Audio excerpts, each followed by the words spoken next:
आदरणीय साथियों, नमस्कार। आज की ऑनलाइन क्लास में आपका स्वागत है। साथियों, आज हम कक्षा 7 विषय विज्ञान टीचर उड़ान वर्कबुक में जो कंपिटेंसी दी हुई है, हमें चैप्टर वाइज कैसे उनको कवर करना है, उस पर चर्चा करेंगे। तो जो साथी चैनल पर नए हैं या जिन साथियों ने अभी तक चैनल को सब्सक्राइब नहीं किया, सब्सक्राइब कर लें, लाइक कर दें और शेयर कर दें। तो शुरू करते हैं आज का वीडियो। तो पहला जो चैप्टर है हमारा 7th क्लास का पादपों में पोषण, उसको हम देखेंगे। इस पाठ का उद्देश्य क्या है? पादपों में पोषण की विधियां, प्रकाश संश्लेषण प्रक्रम एवं कच्चे पदार्थ और पादपों में अन्य पोषण विधियों को समझाना हमारा उद्देश्य है। यानी पादपों में जो पोषण की विधियां हैं, प्रकाश संश्लेषण प्रक्रम है और जो कच्चे पदार्थ है, और पादपों में पोषण की जो अन्य विधियां उसको समझाना हमारा काम है। और पूर्व अपेक्षित दक्षताएं तथा इनसे संबंधित सीखने के मुख्य बिंदु क्या हैं? EVS 301 नंबर कंपिटेंसी दी हुई है। पौधों के भागों की पहचान होनी चाहिए। 7th क्लास के बच्चे को पौधे के सभी भागों की पहचान होनी चाहिए जो उसने 6th क्लास में सीखा है।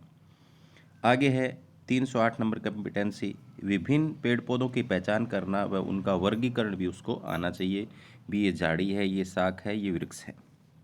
आगे 601 नंबर कंपिटेंसी, पौधों के विभिन्न अंगों के कार्यों एवं बनावट के आधार पर वर्गीकरण उसको आना चाहिए। पौधे के विभिन्न अंगों के काम उसको आने चाहिए और बनाना भी उसको आना चाहिए।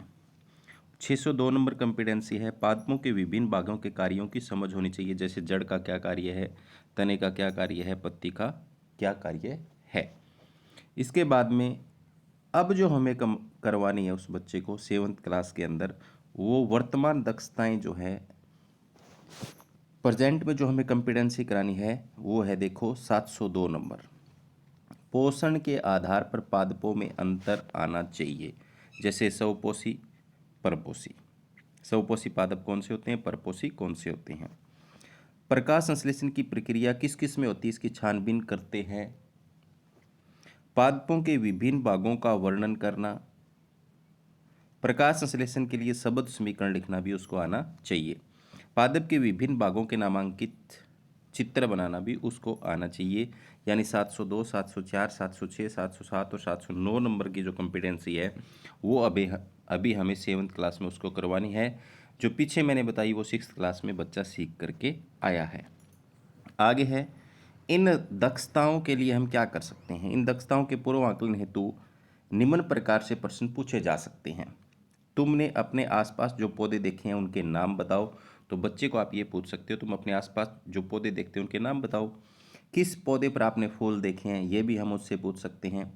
कौन से पौधों के फल आपने खाए हैं, हम पूछ सकते हैं।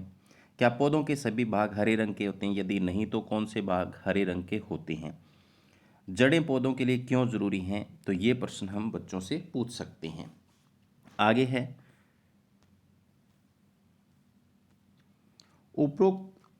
उपरोक्त प्रश्नों के आकलन के बाद अध्यापक इस पाठ को पढ़ाकर निम्नलिखित क्रियाकलाप द्वारा वर्तमान दक्षताएं ग्रहण करने में मदद कर सकता है। अध्यापक विभिन्न चित्र जैसे पीपल, कवक, लाइकेन, अमरबेल, लिली एवं गठपर्णी बच्चों को दिखाकर उनके नाम लिखने का कहेगा। छात्राएं कार्य पुस्तिका में इससे संबंधित प्रश्नों के उत्तर लिखवाएं। तो आप बच्चे को पीपल, कवक, लाइकेन, अमरबेल, लिली तथा गठपर्णी पौधों का चित्र दिखाओ और उनसे संबंधित प्रश्न पूछो। जैसे गतिविधि नंबर 1 जो है उसमें देखो, पौधों के विभिन्न भागों को पहचानने के लिए निम्नलिखित गतिविधि करवाएं। तुमने अपने आसपास कई पेड़ पौधे देखे होंगे। नीचे दिए गए चित्र में पौधे के विभिन्न अंग दिखाए गए हैं, इसे ध्यान से देखो। तुम एक पौधा जड़ सहित उखाड़ कर लाओ, उसका चित्र बनाओ, उसके विभिन्न भागों को नामांकित करो। तो आपको ये बच्चे को बोलना है। नोट ये देखो, हो सके तो खरपतवार या घास के पौधे को उखाड़ने के लिए चुनना है, बच्चे को हमें बोलना है। तो प्यारे बच्चों, इसका हमें नामांकन करवाना है। तो नीचे यहाँ जड़ है, ये तना है और यहाँ ये पत्ती है, ठीक है। और इसके बाद में देखो यहाँ ये फूल है, क्या है, फूल, और ये फल लगा हुआ है। तो यानी बच्चे को सभी भागों के नाम हमें पता होने चाहिए। तो इधर से दोबारा से हम लिख सकते हैं, ये जड़ है, ये तना है, ये पत्ती है, और ये यहाँ फल लगा हुआ है, और ये फूल है। ठीक है, इनके भागों के नाम पौधे को बच्चे को पता होने चाहिए। पौधे के विभिन्न भागों के नाम, इनके काम भी पता होने चाहिए। जैसे जड़ का क्या काम है, जड़ जल और खनिज को जमीन से सोखती है। तना क्या करता है, तना जल और खनिज को पत्तियों तक पहुंचाता है। पत्ती क्या काम करती है, प्रकाश संश्लेषण क्रिया करती है, वाष्पोत्सर्जन करती है। तो ये हमें इनके कार्य भी पता होने चाहिए और बच्चों को हमें बताना है। आगे है, बच्चों को निम्नलिखित वाक्यों के अनुसार गतिविधि करने को कहें। तुम अपने आसपास पाए जाने वाले पेड़ों, शाखों व झाड़ियों को ध्यान से देखो, तुम्हें उनके तनों में क्या अंतर दिखाई देता है। तो बच्चे कहेंगे, सर किसी का तना छोटा है, किसी का कठोर है, किसी का मोटा है, किसी का बड़ा है। तो वो अंतर लिख सकते हैं। तुम पेड़ व झाड़ी को किस प्रकार पहचानोगे, तो आपको बच्चों को पेड़ व झाड़ी के बारे में बताना है और पहचान करवाने में उसकी मदद करनी है। कुछ अन्य प्रकार के पौधों जैसे लताओं आदि को अभिलक्षणों के आधार पर पहचान कर वर्गीकृत करने के लिए निम्नलिखित गतिविधि कराएं। ये पेड़ पौधे अपना भोजन कैसे प्राप्त करते हैं, पूर्व ज्ञान कार्य पत्रक में दिए गए हैं। बहुविकल्पीय प्रश्नों का अभ्यास करना है। पादपों में स्वपोषण के अंतर्गत प्रकाश संश्लेषण की समझ को बढ़ाने तो वर्कशीट में दिए गए पैरे एवं प्रश्नों का प्रयोग समर टूल किट के लिए किया जा सकता है। पादपों में जड़ों से पत्तियों तक पानी कैसे पहुंचता है, यह हमें बताना है, बच्चे को समझाना है। कार्य पुस्तिका में दी गई गतिविधि से छात्र छात्राएं अध्यापक की देखरेख में करके परिणामों को नोट करें। अब देखो, लता जो होती है, बेल दो प्रकार की होती हैं, कुछ जमीन पर रेंग कर बढ़ती हैं और कुछ किसी के सहारे लिपट कर ऊपर की ओर चढ़ती हैं। तो हमें विसर्पी जो ज़मीन पर रेंग कर बढ़ती हैं उसे विसर्पी लता कहते हैं, और जो लिपट कर ऊपर चढ़ती है उन्हें क्या कहते हैं, हम आरोही लता कहते हैं। तो उनके बच्चे को पहचान होनी चाहिए। तो देखो, कुछ बेलों के चित्र नीचे दिए गए हैं, उनमें से आरोही व विसर्पी लता को अलग अलग करें। टमाटर है, अंगूर है, शकरकंद है, तरबूज है, मटर है, सोयाबीन है। तो प्यारे बच्चों, आपको पहचान करनी है। साथियों, बच्चों को पहचान करवानी है कि उनमें एक धागे जिस समान संरचना निकलती है जिसे परतान कहते हैं, उसके सारे जो बेल है वो ऊपर चढ़ती है, वो किस किस में निकली हुई है। तो उसको देखकर बच्चा पहचान सकता है। अंगूर है, मटर है, ये जो लताएं हैं ऊपर चढ़ जाती हैं, हम यहाँ पर लिख सकते हैं। आगे है गतिविधि नंबर 4, पौधों की जड़ों को पहचान निम्नलिखित कार्यपत्रक द्वारा अभ्यास करवाएं। चना व मक्का की जड़ों को चित्र को दिखाने ध्यान से देखो और नीचे दिए गए जगह में उनमें दिख रहे अंतर लिखो। चने का जड़ का चित्र आप देख सकते हो, ये चने की जड़ का चित्र और मक्का की जड़ का चित्र यहाँ पर दिया हुआ है। तो अगर हम चने की जड़ का चित्र देखें तो चने की जड़ के अंदर एक ऐसे लंबी मूसली पाई जाती है और साइड में से ऐसे जड़ें निकली हुई होती हैं, और मक्का की जड़ में बहुत सारी ऐसे जड़ें निकली हुई हैं जिसे जकड़ा जड़ कहते हैं। तो ये जब आप चैप्टर पढ़ाओगे तो आप अच्छी तरह से बच्चों को बता दोगे तो बच्चा कर लेगा।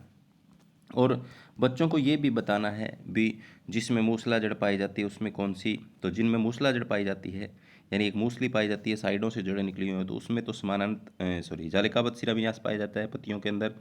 और जिसमें जकड़ा जड़ पाई जाती है जैसे गेहूँ, उनमें पत्तियों के अंदर समानांतर शिराविन्यास पाया जाता है। तो वो भी आपको बच्चों को बताना है। तुमने स्कूल में, घर के आसपास और अपने गांव में कई प्रकार के पेड़ पौधे देखे होंगे। उनमें से तुम किसे शाख, झाड़ी और पेड़ व लता कहते हो, उनके सारणी में लिखो। तो आपको बच्चों को यहाँ पर शाख, झाड़ी, पेड़ और लता को लिखने के लिए कहना है 5-5। पहले आप उसको समझाओगे, चैप्टर में ही समझा दोगे ये बातें। छठी क्लास में बच्चा सीख कर क्या है वो यहाँ जरूर लिख देगा। ठीक है, आगे सारणी को भरने से बच्चों की सहायता करें और नीचे दिए गए वाक्यों को पूरा करवाएं। तो चने की जड़ किसका उदाहरण है, तो चने की जड़ जो है वो मूसला जड़ का उदाहरण है। मक्का की जड़ किसका उदाहरण है, रेशेदार जड़ का उदाहरण है। ठीक है, आगे है, अपने स्कूल के बगीचे आसपास उगी खरपतवार घास आदि को जड़ सहित उखाड़ कर उसकी जड़ का अवलोकन करें। तो जड़ का अवलोकन करें और पत्तियों के प्रकार बताएं। जड़ देख लें, मूसला जड़ है तो पत्ती क्या है, जालिकावत है, और रेशेदार जड़ है तो पत्ती क्या है, समानांतर शिराविन्यास है। अपने अवलोकनों के आधार पर सारणी भरवाएं। विभिन्न प्रकार के जड़ों के चित्र बनाकर सारणी भरवा सकते हैं। पौधे का नाम लिखें, जड़ का प्रकार लिखें, रेशेदार है या मूसला। तो 5 पौधों को आप यहाँ पर ले सकते हैं और भरवा सकते हैं। आगे गतिविधि नंबर 6, पेड़ के विभिन्न भागों पर बातचीत करने के बाद तने के कार्य को समझने के लिए कार्यपत्रक 4 के अनुसार सरल गतिविधि करवाएं तथा नीचे दिए गए प्रश्नों पर तने के कार्यों को लिखने के लिए कहें। तना पौधे को किन किन कार्यों में मदद करता है। तो आपको बच्चों को बताना है तने के क्या काम कार्य हैं। तना जड़ों से जल का परिवहन करने में पत्तियों तक सहायक है। तना पौधे को सीधा खड़ा रखने में सहायक है। तो ये बातें हमें उसको बतानी है। आगे गतिविधि नंबर 7 जो है, विभिन्न पौधों की पत्तियों को अवलोकन कराएं तथा कि 2 पत्तियों के बीच चित्र बनाकर नीचे दी गए वाक्यों द्वारा पत्तियों की पहचान करवाएं। नीचे दी गई खाली जगह में तुम एक तरफ मक्के बाजरे की पत्ती का चित्र बनाकर दूसरी तरफ पीपल की पत्ती का चित्र बनाकर नामांकित करें। तो यहाँ पर अगर बाजरे का हम चित्र बनाएंगे तो उसमें समानांतर शिराविन्यास आपको मिलेगा, और अगर पीपल की पत्ती का अगर हम चित्र बनाएंगे तो उसमें आपको क्या है, जालिकावत शिराविन्यास मिलेगा। इन पत्तियों में किस तरह का शिराविन्यास है तो ये हमें बच्चे को बताना है। बच्चा इनके आंसर देगा। बाजरा मक्के की तरह कुछ पत्तियों के और उदाहरण आपको बताने जिसमें समानांतर शिराविन्यास पाया जाता है। पीपल की तरह पत्तियों के कुछ उदाहरण दो जिनमें जालिकावत शिराविन्यास पाया जाता है। आगे गतिविधि 8, गुड़हल व सरसों के या स्कूल में उपलब्ध 2 प्रकार के फूलों का अवलोकन कराकर निम्नलिखित सारणी को भरवाएं। पुष्प का नाम यहाँ लिखें, पंखुड़ियों की संख्या और रंग लिखें, बाह्य दलों की संख्या और रंग लिखें, जुड़ी हुई हैं या स्वतंत्र है, पुकेसर स्वतंत्र है, स्त्रीकेंसर है या नहीं। तो आप इस सारणी को भी बच्चों को भरने के लिए बोल सकते हैं। इसके बाद में समर टूल किट, जब छुट्टियां हो, ग्रीष्मकालीन अवकाश हो, तो उसमें भी आप बच्चों को बोल सकते हैं सोचो और बताओ ये किसका पौधा है, मूली का पौधा है, ये आलू का पौधा है। ऊपर बने चित्रों के आधार पर बताओ कि मूली पौधे का कौन सा भाग है। ऐसे 2 उदाहरण दो, जड़ है, कितना है, पत्ती है। तो ये आपको बच्चे से पूछना है, बच्चा इनके जवाब देगा। आलू के पौधे का भाग उत्तर का कारण बताते हुए ऐसे 2 और उदाहरण दो। आलू तना है, तो आप ऐसे बच्चों से प्रश्न पूछोगे और बच्चा जवाब देगा। आगे नीचे दिए गए चित्र में पुष्प के विभिन्न भागों को पहचान उनके नाम लिखने के लिए कहेंगे। ये जैसे छुट्टियों का, ग्रीष्मकालीन अवकाश का आप उनको होमवर्क दे सकते हो बच्चे को। तो यहाँ देखो इनके नाम लिखने हैं हमें 1, 2, 3, 4 नंबर में। तो बच्चे को फूल के बारे में हमें पहले समझा देना, ये पंखुड़ियाँ होती है, पुंकेसर होते हैं, स्त्री कैंसर होते हैं। तो इस तरीके से बच्चा है वो लिख देगा। गतिविधि 9 में आपको क्या कराना है, एक गुड़हल का फूल लाओ और उसे सुखाकर नीचे दी गई खाली जगह में चिपकाओ। विभिन्न भागों को नामांकित करो। बच्चा यहाँ पर खुद जो है वो फूल चिपकाएगा, उसके नाम लिखेगा। ठीक है। आगे है तुम्हारे आसपास पाए जाने वाले पेड़ पौधों की पत्तियां इकट्ठी करो, उनके शिलान्यास के आधार पर नीचे दी गई सारणी को भरो। तो आपको बच्चों को यहाँ पर पत्तियों के नाम, किस पौधे की पत्ती है, उनके शिलान्यास और जड़ के प्रकार यहाँ लिखने को कहने हैं। तो साथियों ये था पादपों में पोषण अध्याय 1 कक्षा 7, टीचर को क्या करना है। ठीक है, उस पाठ में से कैसे उस बच्चे को वो तैयार कर सकता है मैंने आपको समझाया। उम्मीद करता हूँ कि आपको पहले से ही समझ है मेरे से ज़्यादा, और आप बड़े अच्छे से अपने काम को कर रहे होंगे। धन्यवाद।